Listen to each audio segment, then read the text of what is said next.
जय हिंद दोस्तों, रक्षित खन्ना के चैनल में आपका स्वागत है। दोस्तों कैसे हैं आप? उम्मीद करता हूं कि आप अच्छे होंगे। दोस्तों आज के इस वीडियो में मैं आपको 5 महत्वपूर्ण जानकारियां दूंगा। जैसे कि दोस्तों आप पीछे बोर्ड पे देख रहे हैं, कौन सी 5 जानकारियां मैं आपको देने वाला हूं। सबसे पहले मैं आपको इसकी जानकारी दे देता हूं।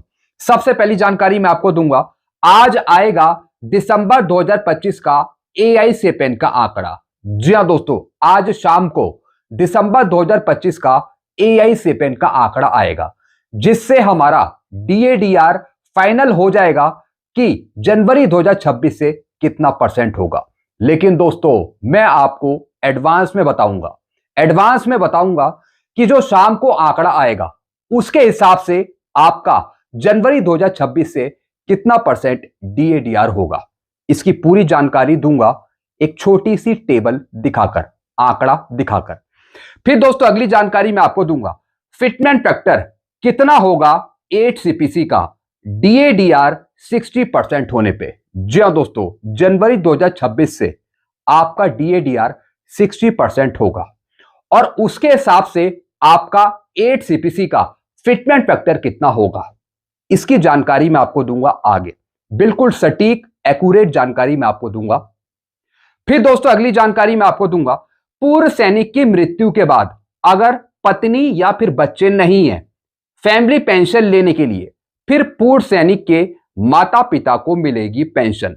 सबसे पहले पूर्व सैनिक की पत्नी, फिर बच्चे, फिर माता पिता। जी हां दोस्तों फैमिली पेंशन के बारे में एक छोटी सी जानकारी मैं आपको दूंगा। जी हां दोस्तों, पूर्व सैनिक की मृत्यु के बाद किसे मिलती है फैमिली पेंशन? अगर पत्नी को मिलती है तो फिर पत्नी की मृत्यु के बाद किसे मिलेगी फैमिली पेंशन? क्या पूर्व सैनिक के माता पिता को भी मिलती है फैमिली पेंशन? इसकी एक छोटी सी जानकारी मैं आपको दूंगा। रूल समझाऊंगा पेंशन मंत्रालय का फैमिली पेंशन के बारे में आगे। फिर दोस्तों एक और मैं आपको जानकारी दूंगा, पेंशन मंत्रालय का लेटर जारी, कम्यूटेशन का पैसा सिर्फ पेंशनर की पेंशन में से काटा जाएगा 15 साल तक। जी हां दोस्तों, पेंशन मंत्रालय का एक आदेश मैं आपको समझाऊंगा कम्यूटेशन पर, कि पेंशन में से कम्यूटेशन की रिकवरी कितने साल तक होती है। क्या फैमिली पेंशन में से कम्यूटेशन की रिकवरी होती है अगर पेंशनर की मृत्यु हो जाती है तब? तो दोस्तों लेटर दिखाकर आगे समझाऊंगा। फिर दोस्तों एक छोटी सी जानकारी मैं आपको दूंगा जनवरी की पेंशन के बारे में। तो दोस्तों बस यही जानकारी है जो मैं आपको देने वाला हूं, इसलिए वीडियो में आप शुरू से लेकर आखिरी तक बने रहेगा। जानकारियों में आगे बढ़ने से पहले एक छोटी सी अपील मैं आपसे करूंगा, और अपील है चैनल सब्सक्राइब की। देखने में आया काफी पेंशनर्स वीडियो तो देख रहे हैं, लेकिन अभी तक उनमें से कुछ पेंशनर्स ने चैनल को सब्सक्राइब नहीं किया। ऐसे कितने पेंशनर्स हैं? सिर्फ 34% है, ज्यादा नहीं है। तो दोस्तों मैं आपसे अपील करता हूं कि अगर आप सटीक जानकारियां पाना चाहते हैं, एडवांस जानकारियां पाना चाहते हैं और आगे आने वाले वीडियो के नोटिफिकेशन पाना चाहते हैं, तो दोस्तों सबसे पहले आप चैनल को सब्सक्राइब कर लीजिए ताकि आपको एक्यूरेट जानकारियां मिल पाए। चैनल सब्सक्राइब करने के आपको एक भी पैसे नहीं देने, सब कुछ आपके लिए फ्री में है। तो फटाफट सबसे पहले वीडियो को भी देखने से पहले आप क्या करेंगे? चैनल को सब्सक्राइब। चैनल का नाम है रक्षित खन्ना। चलते हैं दोस्तों, जानकारियों में आगे बढ़ते हैं। सबसे पहली जानकारी मैं आपको दूंगा, आज आएगा दिसंबर 2025 का AI सेपेन का आंकड़ा। जनवरी 2026 से मिलने वाला DADR 60% कंफर्म हो जाएगा आज दिसंबर के आंकड़े से। जी हां दोस्तों आज शाम को दिसंबर 2025 का AI सेपेन का आंकड़ा आ जाएगा लेबर ब्यूरो की वेबसाइट पे। तो दोस्तों जैसे ही ये आंकड़ा आएगा वैसे ही हमारा DADR जनवरी 2026 से कंफर्म हो जाएगा कि कितना मिलेगा। लेकिन दोस्तों मैं आपको अभी से एडवांस में सटीक जानकारी, 100% सही जानकारी दे रहा हूं कि आपका जनवरी 2026 से बढ़ने वाला DADR 60% आएगा। जी हां दोस्तों, यानी 60% होगा। ये मैं आपको अभी से बता रहा हूं, 100% कंफर्म मैं बता रहा हूं कि 60% ही फाइनल होगा। जी हां दोस्तों, और दोस्तों इसकी घोषणा होगी मार्च अप्रैल के आसपास। अब दोस्तों यहां पे देखिए एक आंकड़ा मैं आपको दिखा रहा हूं। नवंबर 2025 का आंकड़ा था AI सेपेन का 148.2। अब जो दिसंबर का आंकड़ा मिलेगा हमें शाम को, अगर दोस्तों ये आंकड़ा चाहे 1% बढ़े या फिर कम हो, या फिर 2% बढ़े या फिर 2% कम हो, इससे कोई फर्क नहीं पड़ता। जी हां दोस्तों, आपका डीएडीआर जनवरी 2026 से 60% ही होगा। यह बात आप नोट करके रख लीजिए। जो शाम का आंकड़ा आएगा वो यही आंकड़ा आएगा, 60% आपका कंफर्म हो जाएगा जनवरी 2026 से। अब दोस्तों इसके आधार पे, यानी 60% डीएडीआर के आधार पे आपका फिटनेस फैक्टर कैलकुलेट होगा 8 CPC का। बिल्कुल दोस्तों। और दोस्तों अभी आपका कितना परसेंट डीएडीआर है? 58%। मार्च और अप्रैल में 60% डीएडीआर की घोषणा हो जाएगी। जी हां दोस्तों, सरकार के द्वारा 60% की घोषणा हो जाएगी मार्च अप्रैल के आसपास। अब दोस्तों आपका फिटनेस फैक्टर कितना होगा यह जानना आपके लिए बहुत जरूरी है, क्योंकि दोस्तों सबसे इंपॉर्टेंट है कि 8 CPC का आपका फिटनेस फैक्टर कितना होगा।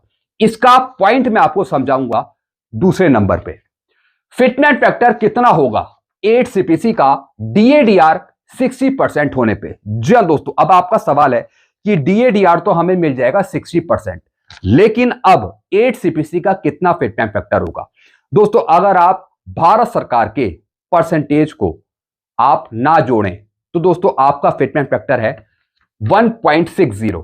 जी हां दोस्तों, 1.60 आपका फिटनेस फैक्टर है 60% डीएडीआर में, अगर आप भारत सरकार का इंक्रीजमेंट परसेंटेज नहीं जोड़ते। अब दोस्तों यहां पे देखिए कुछ चीजें मैं आपको समझाऊंगा। 1/1/2026 से आपका डीएडीआर 60% होगा, 60% आपको मिलेगा, और इसके आधार पे आपका फिटनेस फैक्टर है 1.60 जनवरी 2026 से जून 2026 तक। जी हां दोस्तों, आपका फिटनेस फैक्टर चलेगा 1.60 जनवरी 2026 से और जून 2026 तक। अगर हम मान लें कि सरकार 20% की वृद्धि करती है, बढ़ोतरी करती है आपकी पे पेंशन में, तो दोस्तों उसका परसेंटेज भी जोड़ा जाएगा 1.60 में, यानी 1.60 का मल्टीप्लीकेशन होगा 20% से। तो दोस्तों 1.60 मल्टीप्लाई 20 डिवाइडेड बाई 100, यानी 1.60 का 20% निकालेंगे तो यह आएगा 0.32। अब दोस्तों फिटनेस फैक्टर कैसे निकालेगा? फिटनेस फैक्टर कैसे निकाला जाएगा वेतन आयोग के द्वारा?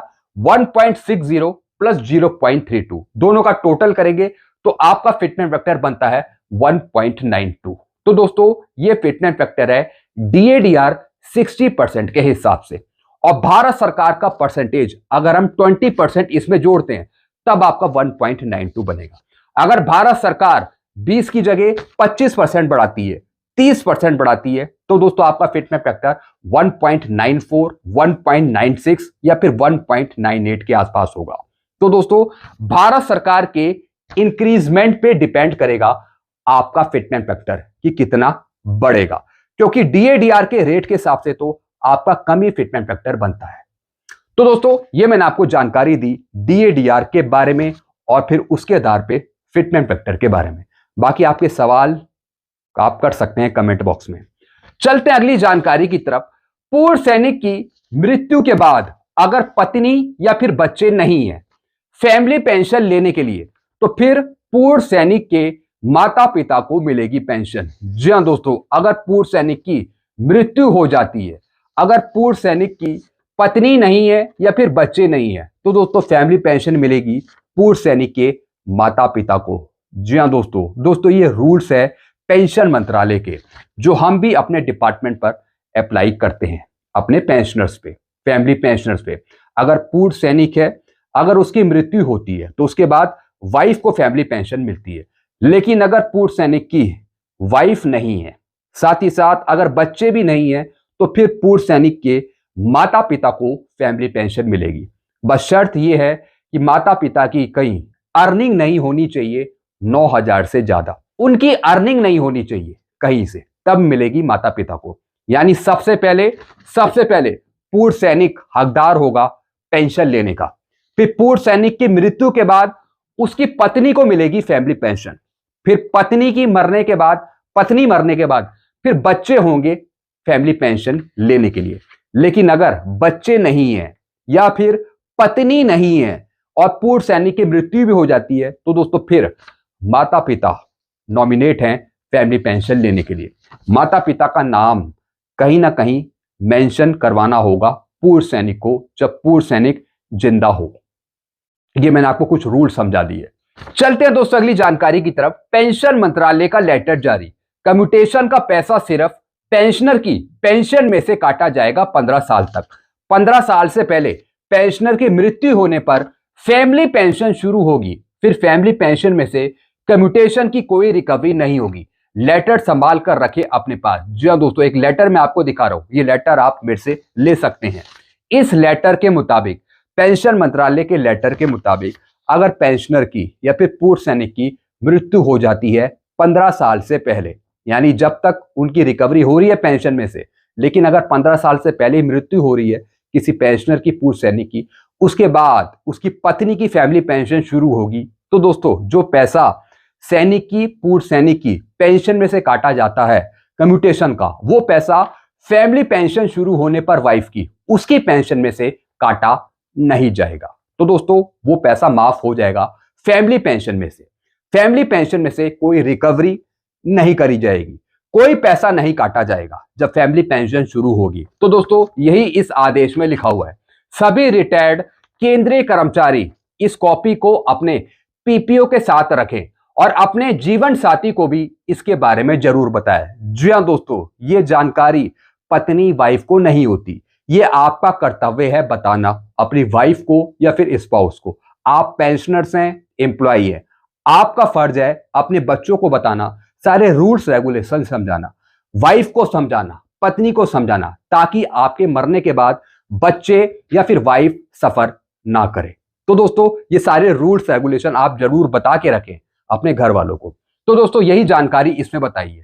ये कॉपी आप जरूर अपने पास रखिए, हो सके तो इसकी जानकारी अपनी पत्नी को भी दीजिए, क्योंकि आपके मरने के बाद खुदा ना खास्ता अगर 15 साल से पहले आपकी मृत्यु हो जाती है तो दोस्तों फिर फैमिली पेंशन में से जो पैसा आप में से काटा जा रहा है पेंशन में से, वो नहीं कटेगा आपकी वाइफ की पेंशन में से।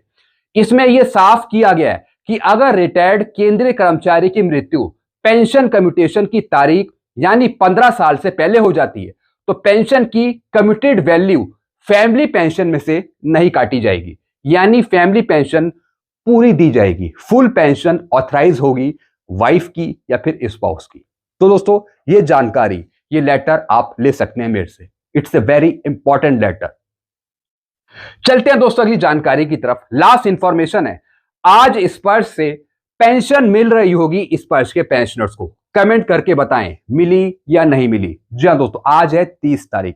स्पर्श के द्वारा आपको जनवरी की पेंशन मिल रही होगी। जरा कमेंट करके बता दीजिए क्या आपको पेंशन अभी तक मिली या फिर नहीं मिली, क्या पेंशन आपके खाते में आई है या नहीं आई है। जिनको नहीं मिली वो भी कमेंट कर दीजिए और जिनको मिल गई वो भी कमेंट करके जरूर आप बताइएगा। तो दोस्तों ये कुछ जानकारियां थी जो मैं आपके लिए लेके आया था। ऐसी जानकारियां, नॉलेजेबल जानकारियां आपको मिलती रहेगी इस चैनल के माध्यम से, वीडियो के माध्यम से। ऐसी जानकारियां आपको आगे भी मिलती रहे, इसके लिए आप चैनल से जुड़ जाइए, चैनल को सब्सक्राइब कर लीजिए। चैनल का नाम है रक्षित खन्ना। और दोस्तों वीडियो को भी हर एक ग्रुप में शेयर कर दीजिएगा, क्योंकि दोस्तों जैसा आपको पता है मैं भी एक पेंशन डिपार्टमेंट में हूं सिविल के। जितने रूल्स रेगुलेशन हमारे पास आते रहते हैं उसकी प्रॉपर जानकारियां मैं आपको देता रहता हूं। तो सारी जानकारियां एक्यूरेट सही ढंग से पाने के लिए, एडवांस में जानकारियां पाने के लिए आप चैनल को सब्सक्राइब कर लीजिए। चैनल का नाम है Rakshit Khanna. Thank you so much.